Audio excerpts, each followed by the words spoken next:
Allahu Allahu Allahu Allah.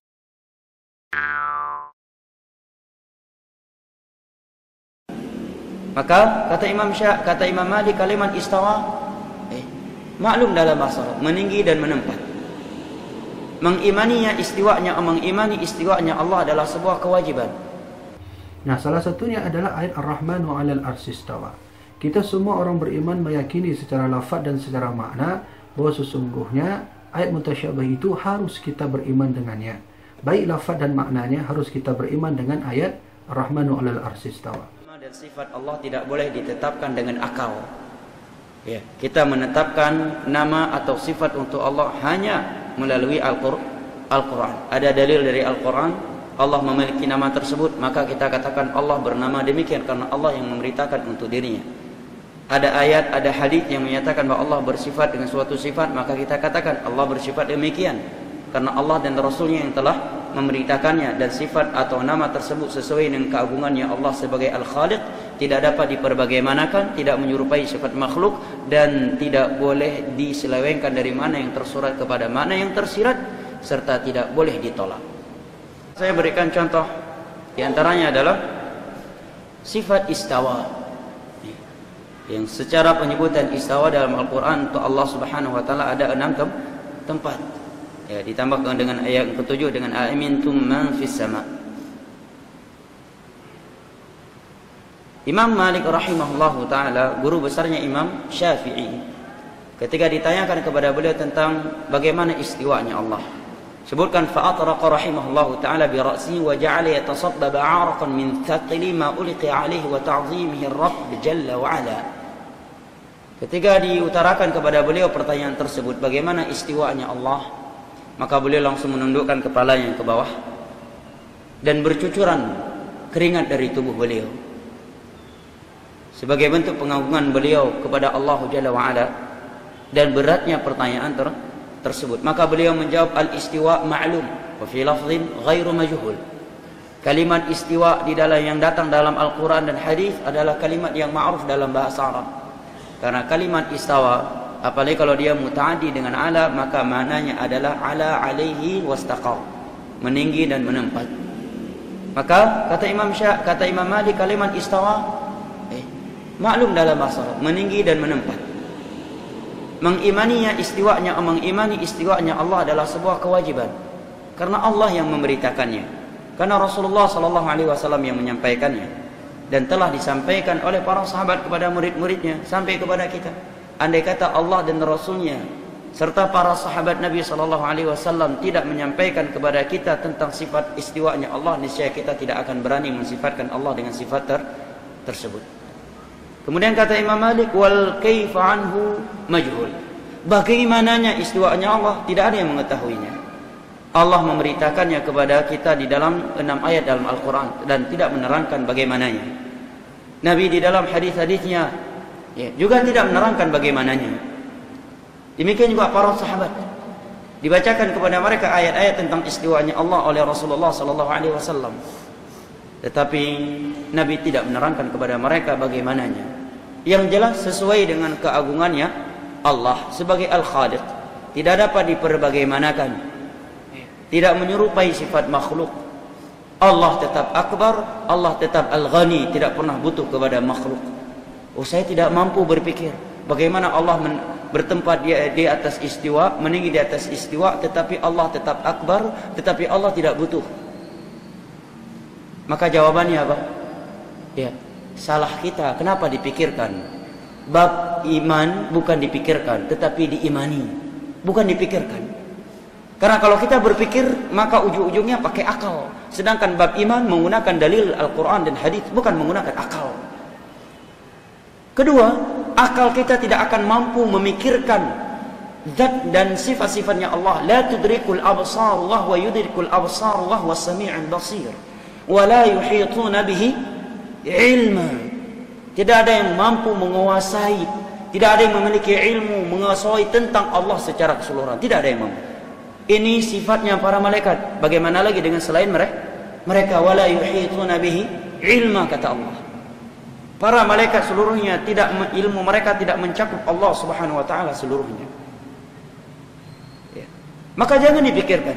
Karena kapan kita memikirkan sesuatu, maka yang terpikirkan adalah sesuai dengan apa yang pernah kita lihat dan apa yang pernah terbayangkan oleh hati kita, dan tidak pernah kita melihat dan tidak pernah terbayangkan oleh hati kita kecuali sesuatu yang sifatnya makhluk, karena Allah tidak pernah bisa dibayangkan.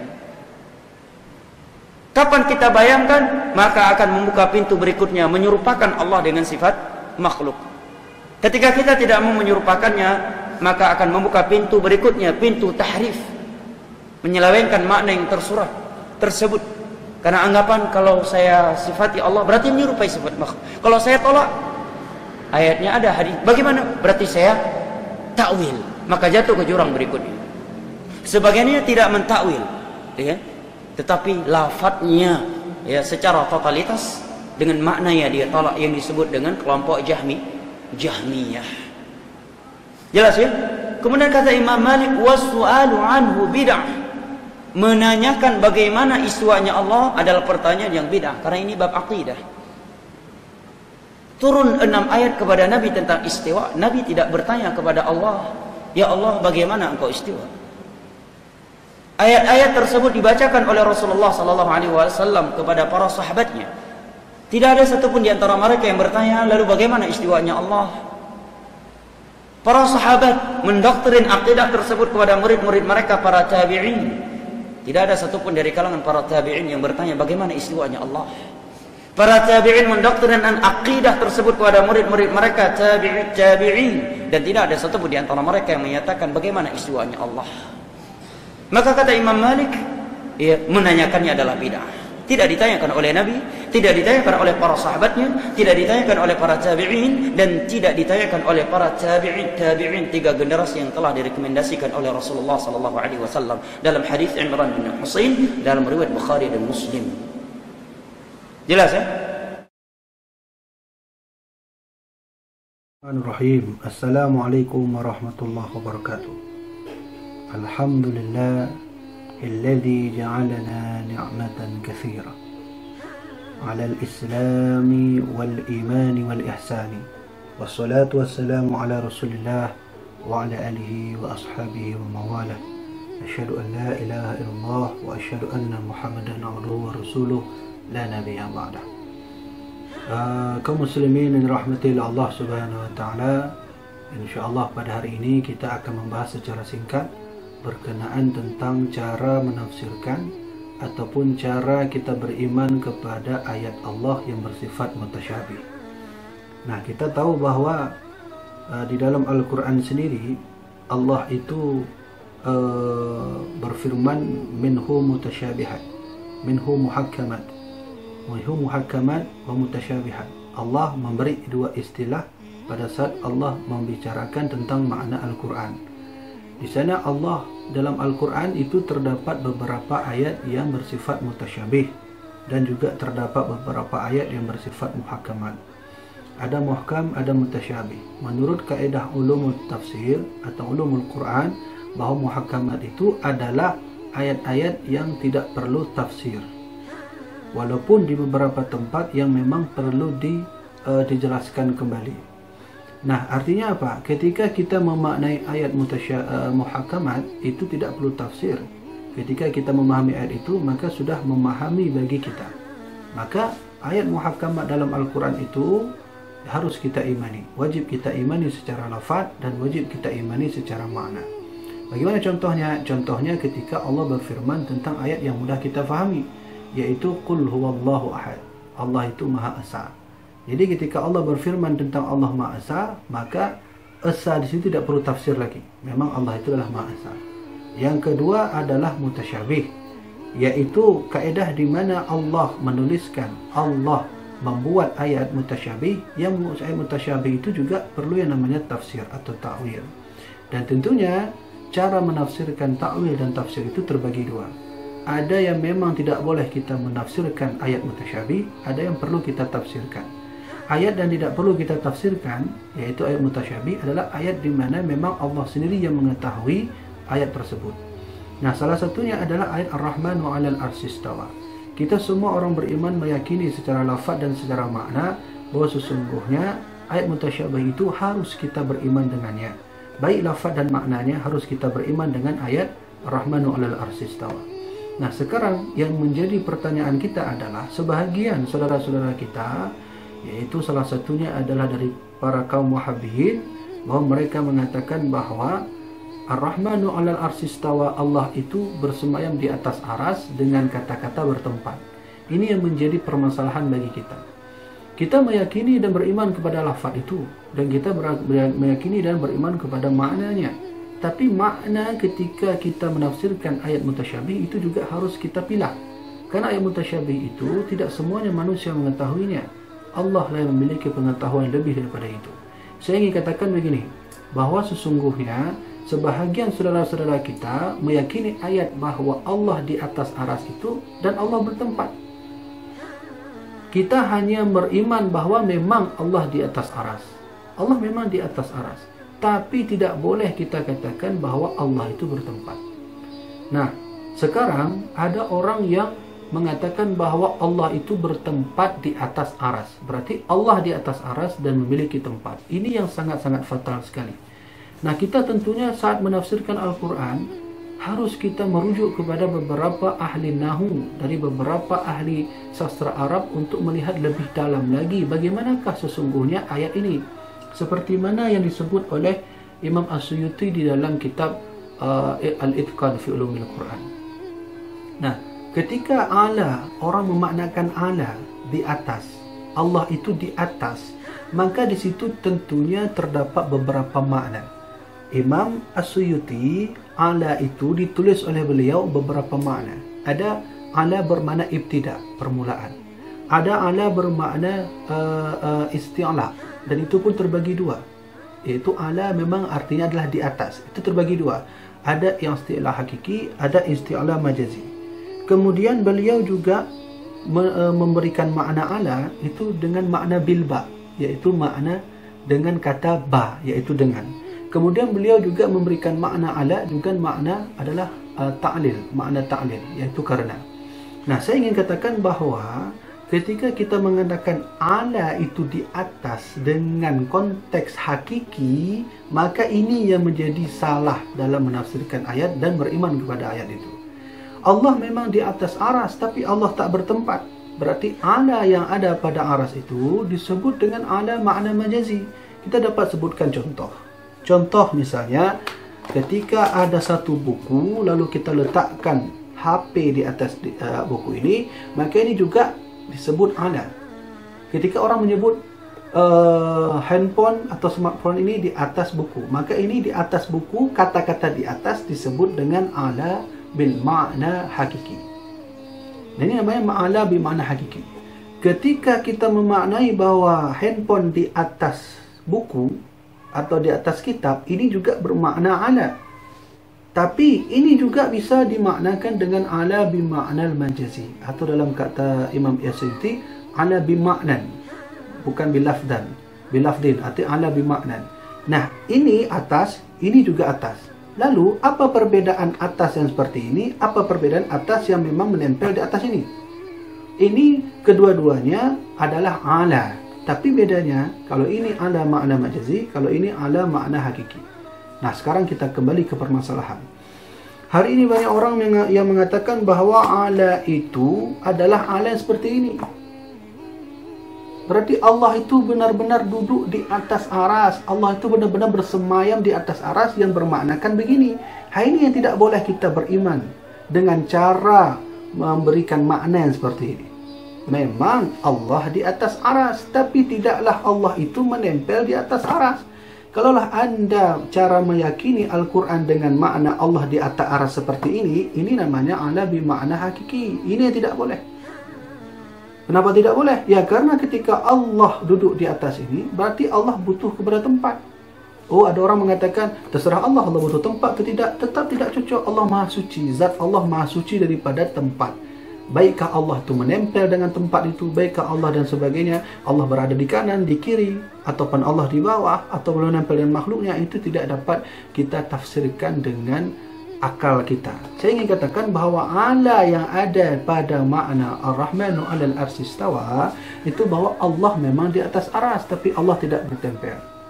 Nah, hari ini orang banyak mengatakan bahawa Ar-Rahmanu 'alal arsy istawa, Allah di atas aras itu adalah Allah di atas dan bertempat. Ini yang menjadi kesalahan makna dalam Al-Quran sangat fatal. Sehingga banyak di antara kita, sebahagian mereka mengatakan bahawa Allah bertempat. Ini na'udzubillah min zalik, bahawa ketika ada orang mengatakan Allah bertempat, maka bertempat itu secara tidak langsung, secara tidak sopannya kita, secara tidak adabnya kita menisbahkan makna tempat kepada Allah.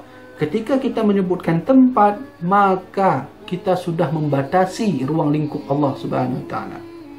Nah, kenapa bisa seperti itu? Karena memang tempat dimanapun memiliki ruang lingkup. Surga memiliki ruang lingkup, punya batas. Langit memiliki ruang lingkup, langit tempat. Surga tempat, neraka tempat, dunia tempat. Segala sesuatu yang disebut tempat itu memiliki sisi kanan, sisi kiri, sisi atas, sisi bawah, dan memiliki batasnya. Tidak mungkin makhluk Allah yang tak memiliki batas. Semua memiliki batas kecuali Allah Subhanahu wa taala. Maka setiap makhluk yang memiliki batas itu artinya makhluk itu bertempat. Lantas beradabkah kita ketika kita menyebut Allah bertempat? Tentu itu tidak ada adab. Yang kedua, itu bisa terjadi nanti ya kesyirikan yang kecil atau kekafiran yang kecil kita kepada Allah Subhanahu wa taala karena berani menyebut salah satu sifat makhluk kepada Allah. Apa sifat makhluk? Bertempat.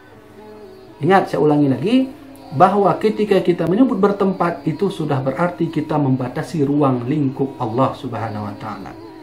Nah, ini yang menjadi permasalahan kita. Maka oleh kerana itu, ketika murid-murid Imam Al-Bukhari bertanya kepada Imam Bukhari, apa makna wajah? Apa makna Allah itu memiliki wajah? Maka dijawab oleh Imam Al-Bukhari, beliau memakai makna majaz, yaitu beliau menjawab dengan arti illa mulkahu, ya, yaitu kecuali itu maknanya adalah bermakna dengan kerajaannya, kemuliaannya. Nah, inilah yang membuat kita ini harus menafsirkan Al-Quran, mengambil makna Al-Quran sesuai daripada apa yang telah diarahkan oleh Allah Subhanahu wa taala dan Rasulnya. Nah, kita setuju bahawa kata Imam Abu Hanifah, kata Imam Malik, bahawa sesungguhnya Allah itu beristiwa. Memang Allah beristiwa. Wal kaifu, ya, kata Imam Malik, wal kaifu ghairu ma'kulin. Bermula tata cara Allah duduk itu tidak dapat kita gambarkan, tidak dapat kita beri akalkan. Coba lihat, kata Imam Malik, wal kaifu ghairu ma'kulin, bahawa sesungguhnya tata cara bagaimanakah Allah duduk, bagaimanakah Allah menyebutkan bahawa Allah di atas aras, itu ghairu ma'kulin, tidak dapat kita fikirkan. Lantas, kalaulah kita tidak dapat memikirkan bahawa Allah itu ada di atas aras, benar-benarkah dia ada di atas aras? Mengapa kita menyebutkan sifat bertempat kepada Allah? Nah, ini yang menjadi kesalahan tata cara menafsirkan Al-Quran. Nah, jadi saya ingin katakan, tidaklah layak, tidaklah cocok menyebutkan kata sifat tempat kepada zat Allah Subhanahu wa taala. Kenapa? Karena tidak ada satupun makhluk di dunia ini yang tidak ada tempat. Semua bertempat. Surga sifatnya tempat. Neraka memiliki sifat, yaitu sifatnya bertempat. Kemudian alam semesta memiliki sifat, sifatnya bertempat. Bumi juga demikian.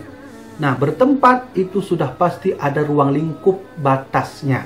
Tidak ada satupun makhluk Allah yang disebut bertempat tidak memiliki luas, tidak memiliki batasnya. Maka oleh karena itu, sangat-sangatlah tidak dibolehkan ketika kita menyebut tempat, sifat tempat kepada arah Allah Subhanahu wa taala. Maka oleh kerana itu, marilah kita merujuk kepada pendapat Imam Malik. Kata beliau, al-kaifu, tata cara istiwa Allah itu ghairu ma'kulin, tidak dapat kita akalkan. Berarti secara langsung Imam Malik mengatakan kalau Allah beristiwa itu maklum, itu kita ketahui, tapi tata cara Allah beristiwa itu tidak boleh kita ambil makna. Nah, saya singkatkan kesimpulan ini agar kita tidak bingung. Nah, di sini saya ulangi lagi bahawa saudara-saudara kita sampai hari ini masih menganggap Allah itu berada di atas aras dan bertempat. Ini yang tidak boleh kita ambil maknanya. Allah memanglah di atas aras, tapi tak boleh kita sebut Allah bertempat. Kenapa tidak boleh? Seperti mana yang telah saya jelaskan pada penjelasan yang sebelumnya. Nah, kaum muslimin rahimakumullah, maka oleh karena itu, ketika kita menafsirkan Al-Quran, tentunya kita harus mempunyai ilmu pengetahuan agama yang lebih tinggi. Jangan hanya berdasarkan pada pengetahuan mengaji hanya 4-5 tahun, 10 atau 12 tahun, tapi kita harus mengaji lebih dalam lagi. Menafsirkan Al-Quran itu bukan hanya kita juga menukil pendapat-pendapat ulama, tapi juga kita harus menukil pendapat-pendapat ulama dalam segi nahunya, dalam segi sorofnya, apalagi dalam segi ma'ani-ma'aninya. Kita tahu bahwa Imam At-Tirmizi, siapa lagi, Imam Al-Bukhari, kemudian Rasulullah sendiri bertafwid.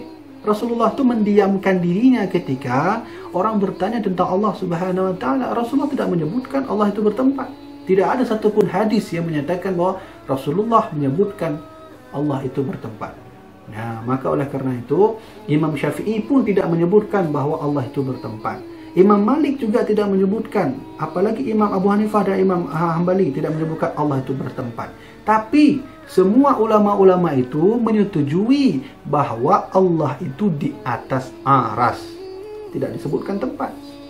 Nah, silahkan buka dalam kitab-kitab mereka berkenaan tentang ilmu-ilmu tauhid ini. Ilmu tata cara kita beriman kepada Allah mengenai ayat-ayat mutasyabihat. Nah, terakhir pesan Rasulullah. Kata Nabi, ketika kita ingin belajar tauhid, kata Rasulullah, tafakkaru fi khalqillah. Berfikirlah tentang bagaimana Allah menciptakan sesuatu. Wala tafakkaru fi dzatihi, jangan pernah berfikir tentang zatnya, karena zat Allah tidak dapat kita fikirkan, seperti mana kata Imam Malik tadi.